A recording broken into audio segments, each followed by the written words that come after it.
Guys, I just wanted to do my review of Arrow Season 5, Episode 23, Lian Yu, the season finale for the season finale, and I gotta tell you, this is my one of my not only one of my favorite episodes, probably the best season finale of the show. I loved it better than 1, 2, 3, 4, and 5. This is my favorite finale. It was action-packed, dramatic, it's subverted my expectations.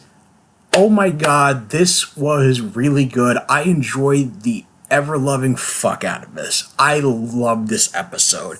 And it starts out with Oliver talking to Slade, noticing that he seems to have a more subdued personality, and Slade confirms that the effects of the Mirakuru had on his sanity between his appearance back in season 3, episode 14, and now have worn off, and he describes it as a bad dream and seems generally remorseful of his actions, including killing Oliver's mother, and just saying that he doesn't understand why you would come to me.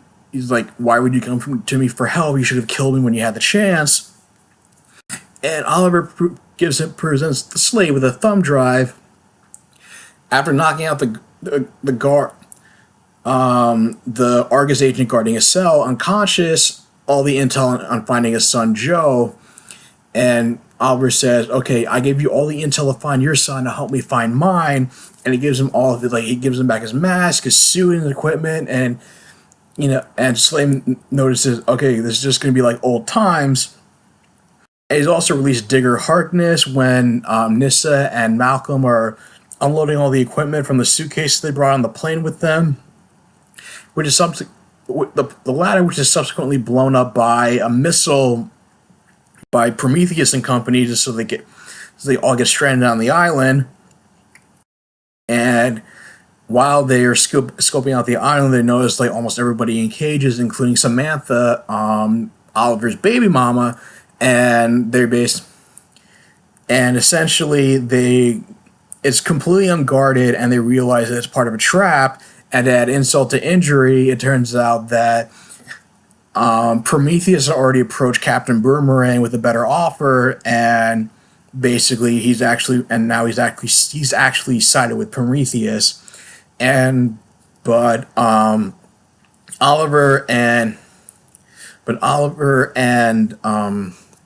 Slade are able to get the upper hand on Digger Harkness and Evelyn Sharp and Talia, and basically Talia is scared off by Malcolm and Nyssa, where she uses like I guess like the smoke trick or something that used to try to make an escape, and everybody's free from their cages. Evelyn's put inside hers, and Oliver says against her better consciousness, he's going to come back for her. Where Evelyn says he says you're going to end up dead, and everybody seems kind of disgusted, especially Felicity and Thea, that Oliver is working with both Slade and Malcolm, giving their past history, and he says that he was back. Basically, his options, he was backed into a corner. And he basically says that he tells Malcolm to take him to a nearby plane, and that he has to get them off the island. And the rest of the team offers to stay with him, but he says he wants to focus and make sure that they're not going to be put in any more danger. On the way to a plane that's on another part of the island, Thea ends up accidentally stepping on a mine, and Malcolm offers to basically push Thea off of the mine and take her place. And Thea's saying, you know what, I don't care. You don't have to prove anything to me. It's like, I don't care what you think of me. I'm still your father, and I still want to look out for you. And so Thea and Samantha, Felicity, and everybody and company, and Curtis and they try to make their way to the plane when Digger Harkness as well as Talia's acolytes show up, and that's when Thea and company are able to get far enough away. But when Captain Boomerang and company get close enough, that Malcolm steps off the mines and presumably kills them all. Now, we don't see their bodies, but so it leaves that door open so that they could have survived. But the thing is that John Barrowman's already announced that he's not going to be part of the Arrowverse next season, so this death might actually take. And I mean, granted, the guy's been on this part of this franchise for a while, and I just feels like, his story. I mean, to be honest, as much as I liked him in season one of Arrow and seasons two of Legend of Tomorrow, I kind of felt like, in my opinion, personally, I love John Barrowman, but I just feel like his character story has sort of played out. So time will tell whether or not they're going to try to. I mean, given how much he's come back, in spite of the fact that his story is played out a while ago, the producers, he's on such good terms with them, they might find a way to bring him back. Maybe they won't. Who knows? But Thea is ironically considering the fact that everything that Malcolm has put him through, she actually feels she's saddened by his death, and Felicity consoles her, saying like, "Look, my dad was no good, was a scumbag too, but even then, like, he was willing to take a bullet for me, and I still end up missing him too." They get to the plane. They realize that neither one of them nobody knows how to really fly it, and Slade and Nissa and Oliver are trying to scope out the trail, trying to find the monastery that's on the island where Talia and Prometheus and company are hiding. And while Nissa goes ahead, Slade points out that Oliver has survivor's guilt for ever since his dad committed suicide, just to make sure he survived, and that Slade tells him, you have to forgive yourselves for your sins. And Oliver says, "Oh, you make this sound that's easy," and Slade says that it's the hardest thing to do, which further is like indicative of the fact that he's remorseful for his actions, including killing Moira Queen. And they finally find a trail, and they get to the and essentially they get to the monastery, but supposedly it turns out that Prometheus has also approached him, and they find Quentin and Diggle and Renee and Dinah being held hostage in the monastery and brought there to the same location by Black Siren. And Dinah can't use her canary cry because of a power dampener in the monastery. And when Nissa, Slade, and Oliver showed up, it basically Slade ends up turning on. When Nissa goes ahead and splits up with Oliver and Slade, the latter turns on the former, and basically takes him prisoner to Black Sirens, and says, "Tell Mr. Chase that I have a prize for him." But it turns out that the whole betrayal is part of a ruse in which Slade was able to help Oliver smuggle a device that would allow Dinah to bypass the power dampeners and use her canary cry to free them from everybody's shackles. And when trying to look for Oliver's son, they're all confronted by Talia, and Nissa ends up going to confront Talia, and Nissa resents Talia because of the fact that Talia already knew as much as Nissa that Roswell was a sexist, and he was never going to pass on the mantle of taking over the League of Assassins to a female. But Nissa regrets the fact that basically that Talia abandoned her to her father's cruelty and did nothing to help get her out of there, which makes you wonder, like, why he's trying to. Which makes it even more questionable to me, like, why Ty even cares about trying to avenge his death when it's like he knew what a horrible when she knew what a horrible person he was to the both of them, and it just seems like it makes her even more unsympathetic. And I don't know, it's a little bit hard to like wrap my head around that. She's just kind of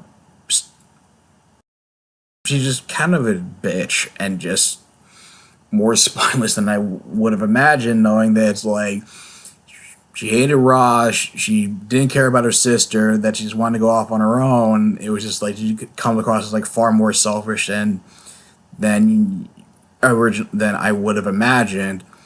Which is also why it's very satisfying. Whereas like Talia tells her alkalites to stand down, and they have this like awesome sword fight, and then Deathstroke, when you find out that he was basically still on Oliver's side, comes in, like takes his sword out and starts slashing all the acolytes, and Nissa kicks Talia's ass and says, and has like a blade to her throat saying, "Do it, finish me off," and then she ends up knocking her unconscious.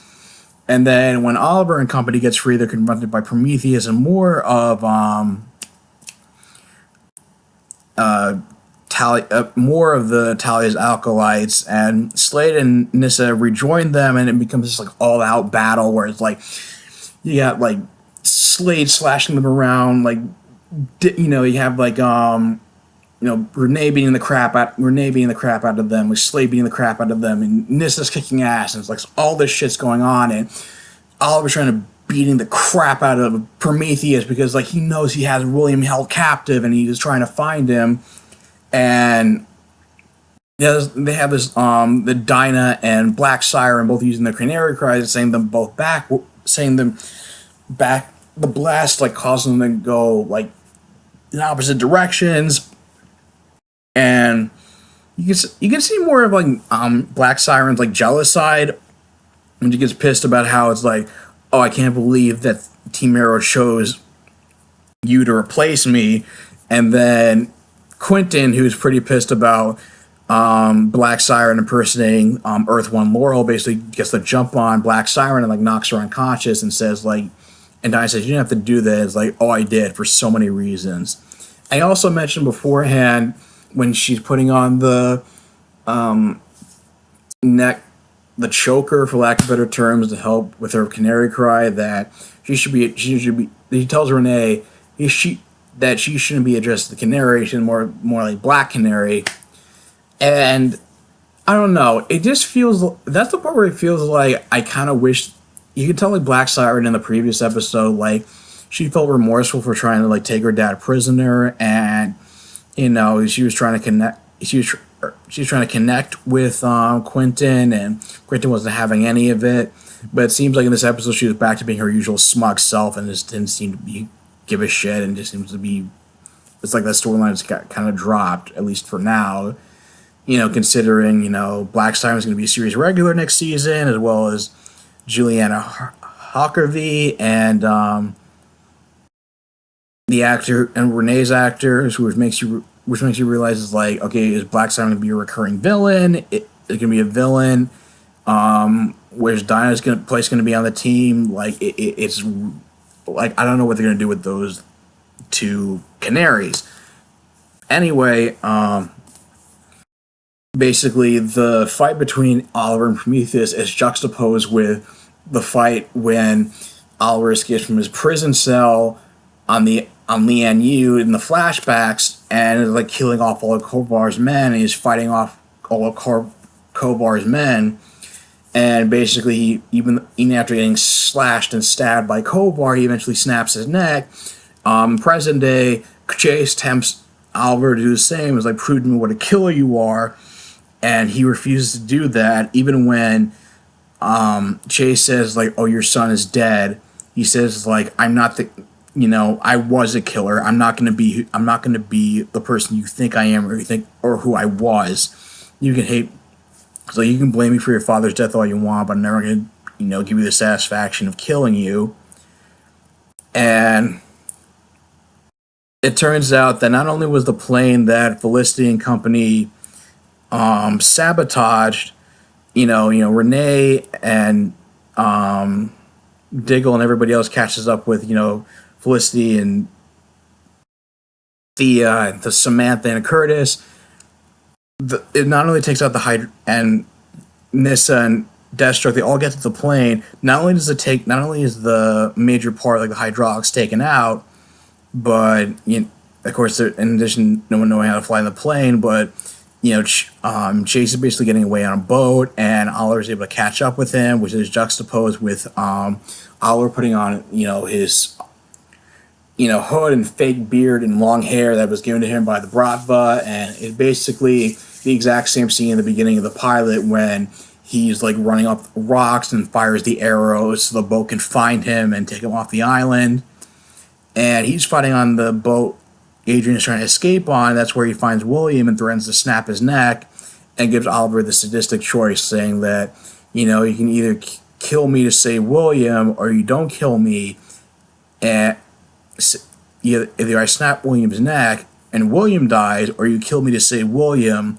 But Felicity finds out that the entire island is rigged with C4 explosives, so if Chase dies, then all the explosives go off.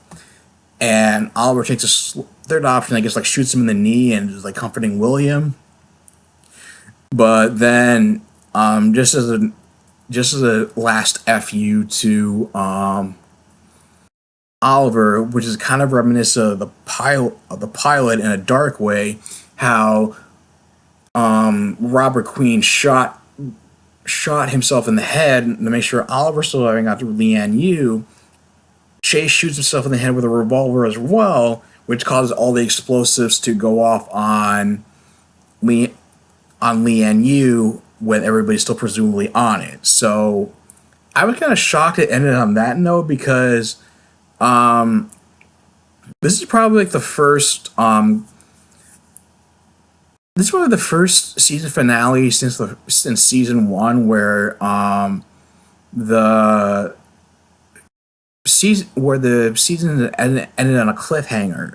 And I mean, the thing is, like I said, like, they're not apparently going to kill off a lot of the cast, and apparently Black Siren's going to make it off the island. I was, as long as most of the Team Arrow, but it's like it's a matter of is Deathstroke going to make it? I mean, is Nissa going to make it?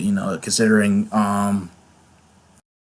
Manu Bennett is he has his own show, the Sonara Chronicles, which he films in New Zealand, which is so he doesn't have time to that's something a full-time commitment, obviously. And I guess it makes you wonder, he basically left Prometheus left Talia basically left Talia to die, the Alkalites to die, Evelyn presumably dead at this point.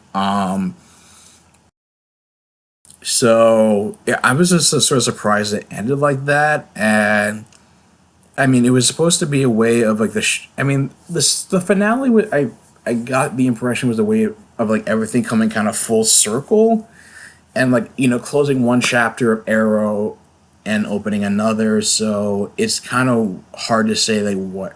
So it's weird to say like what direction that show's going to go in now, or like how it's going to resolve itself, just because like I said, I never expected it on a cliffhanger. But so, I mean, it's not like I'm not expecting most of the people to get off the island and find a way to survive. I was, like I said, I'm just sort of surprised. But like I said, I feel like all of the season finales ended pretty strong. I guess my only gripes with, and with the exception of Flash, I mean, Flash ended pretty strong too. It's just like looking back at it now, like the ending where Barry goes into the Speed Force and the Avatar, the Speed Force Avatar and Nora Allen saying that this is, you reached your finish line, and that all this, this stuff about like it's not gonna be the hell for you that was for Jay, Wally, and Savitar. It just makes me stop and realize, are they really just doing a cliffhanger for the fuck of it? Like, I didn't get it. But anyway, all these finales all these shows ended pretty strong. I think at least like of the 3 that have aired this week, I feel like Arrow had one of the strongest finale. I think is the one I enjoyed the most. That's my personal opinion. What do you guys think? Who do you think? Which show do you think had the better finale? Supergirl, Flash, Arrow? Or do you think even Legends of Tomorrow had the best finale of the Arrowverse show? Leave your thoughts in the comments down below. If you like this video, like, share, and subscribe, and I will talk to you guys soon. Take care.